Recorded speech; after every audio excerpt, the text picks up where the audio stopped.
Paano gumawa ng Maya account at mag-fully upgrade within seconds? Ituturo ko rin sa inyo ang mga tips at guidelines para sa mabilisang pagpa-fully upgrade ng iyong basic Maya account. Bago magsimula, siguraduhin na meron na kayong valid ID for verification later on. I-discuss ko ang details during the process. Kaya, simulan na natin.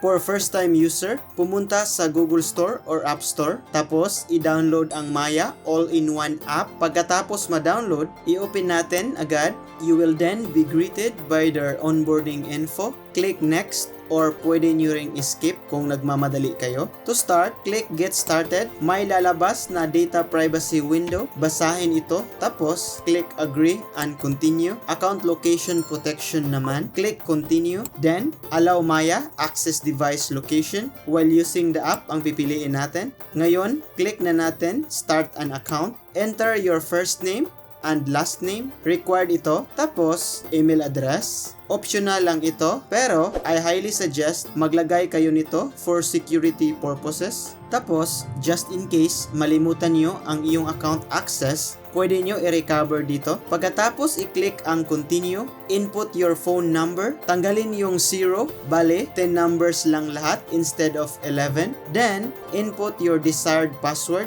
Mas safe kung combination ito ng letters, numbers, at symbol. Tapos, pag okay na, click continue. Data privacy naman, mas maganda talaga na mabasa natin ang kanilang terms and condition at saka privacy policy para mas komprehensibo ang paggamit natin ng app na ito. Pero kung nagmamadali ka, click na natin ang continue. Data personalization naman, pwede nyo i-enable all data personalization kung okay lang sa inyo ma-share yung data nyo. Pero for me, mas maganda checkan nyo lang yung kailangan nyo. Like itong profiling, uncheck natin to. Ito ring profile sharing. Ayoko kasing ipinagkakalat yung personal info ko. Dapat private lang yun. Tapos, itong third party promos, uncheck din natin to. Kasi isi-send nila yung info mo sa kanilang mga business partners. Ito namang promos and rewards at credit scoring, goods lang ako dito.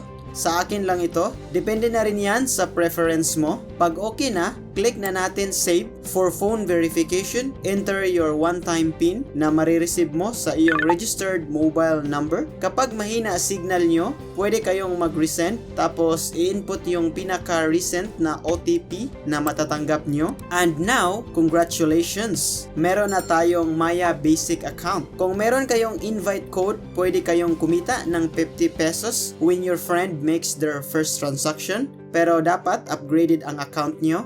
For full promo mechanics, nasa link sa ibaba. Now, pumunta muna tayo sa home window ng Maya bago mag-upgrade para ma-compare natin ang basic to fully upgraded account. Allow access to your contacts. Allow natin. Now, nasa wallet section na tayo. Ito yung home window sa Maya. Para mag-upgrade, magtungo tayo sa profile section. Nasa upper left corner, makikita nyo, basic account pa tayo. Under upgrade your account, click upgrade now. Ito yung full benefits kapag upgraded na ang account natin. Now, ito yung 3 easy steps para mag-upgrade ng account. Una, submit ID. Then, record a video selfie. Tapos, enter your personal info. Take note, bago kayo magpa-verify, dapat stable ang internet nyo throughout the process para hindi masayang oras nyo. Now, pumunta muna tayo sa number 1 kasi mahalaga ito. Submit your ID. Ito yung recommended IDs. Now, kung meron kayong any of these recommended IDs, mas maganda kasi just like GCash, pwede siya in-app verified agad pag ito ginamit mo, given na walang problema sa document mo. Close na natin, tapos click na natin. Let's go! Paalala, meron pa tayong secondary or other ID option. Kapag ito gagamitin nyo, usually, hindi agad na be-verify. Based sa mga comments on my past Maya video, kahit nga primary ID, may mga nagkakaproblema, lalong-lalo na sa national ID. So, depende na lang yan kung walang problema sa documents mo. Tips lang dahil sobrang importante nito at saka marami din ang nasasabit dahil dito. Dapat yung ID na gagamitin nyo ay magmamatch sa info na ilalagay mo para hindi na magkakaproblema sa verification later on. Now, continue na tayo. PRC ID ang gagamitin natin para verify agad. Tapos, click continue. Basahin ang mga tips sa pagkuha ng ID photo. Dapat valid at hindi expired.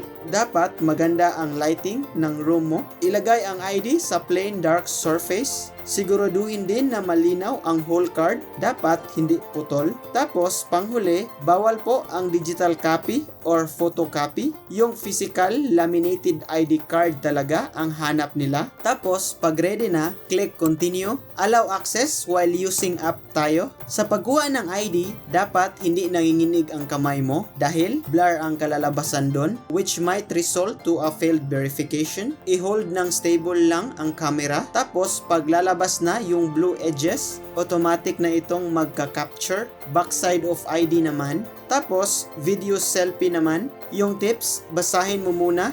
Dapat malinaw ang lugar para klaro ang iyong pagmumukha. Dapat plain or solid ang background. Then, tanggalin lahat ng accessories sa mukha. Meron akong nabasa na comments sa previous video ko na yung ID niya naka-wig. Tapos yung nag-upload siya ng video selfie, hindi siya naka-wig. Kaya yun, na-disapprove. Kaya ang ginawa niya, nag-wig siya ulit. Ginaya niya yung nasa ID niya. Kaya keep in mind na same lang ang ID picture mo sa iyong video selfie. Tapos panghuli, dapat walang ibang tao sa paligid mo dahil baka mapagkamalan. Now, pag okay na, click continue.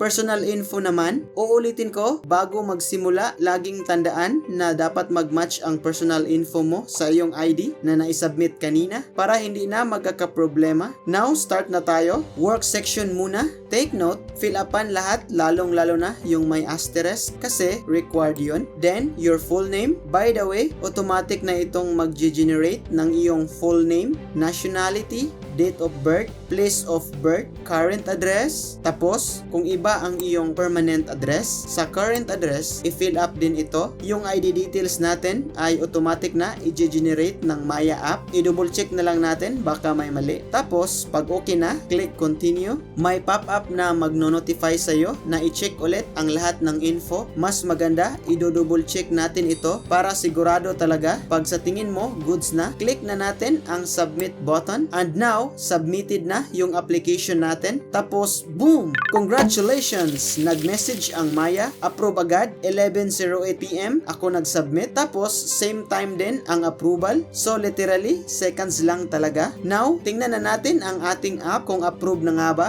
Puntahan natin sa profile section. Ito na, upgrade na account natin. Tataas na ang iyong monthly at daily limit. Pwede mo na rin baguhin ang iyong username at marami pang features kung upgraded account mo. So ayun lang po, maraming salamat sa panunood. Please don't forget to like and subscribe kung nakatulong sa inyo ang video na ito. At kung meron pa kayong mga katanungan at mga suggestion, mag-comment lang sa ibaba at sasagutin natin iyan. Maraming salamat po. God bless.